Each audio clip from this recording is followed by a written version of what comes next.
নয়, আমাদের সার্বভৌমত্বের প্রশ্নে আমরা স্মরণ করছি আমাদের পূর্বপুরুষদের লড়াই। আমরা স্মরণ করছি 24-এ গণঅভ্যুত্থানে ভারতীয় আধিপত্যবাদীদের এজেন্টদের বিরুদ্ধে রুখে দাঁড়ানো আমাদের আহত ভাই বোনদের, আমাদের শহীদদের।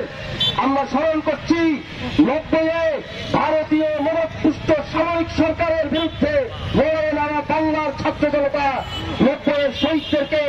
আমরা স্মরণ করছি 71 সালের মুক্তিযোদ্ধাদেরকে, 72 থেকে 75-এ যে সকল বীর মুক্তিযোদ্ধারা ভারতীয় আধিপত্যবাদের বিরুদ্ধে স্বাধীনতা সংগ্রাম জারি রেখেছিলেন, জাসদ ন্যাপসহ বিভিন্ন দলের সেই সব বীর মুক্তিযোদ্ধাদেরকে, যাদেরকে খুন করা হয়েছে, গুম করা হয়েছে।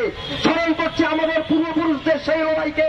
স্মরণ করছি 47 সালের জগন মন্ডলের লড়াইকে, আবুল হাসেমের লড়াইকে, মৌলানা ভাসানীর লড়াইকে।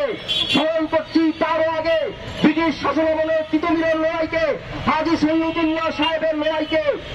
এছাড়াও স্মরণ করছি মোগল আমলে পশ্চিম দিক থেকে আসা, দিল্লি থেকে আসা আধিপত্যবাদ রুখে দাঁড়ানো চাঁদ রায়, কেরার রায়, ইসা খান, মুসা খানের, কালো হইয়াদের লড়াইকে।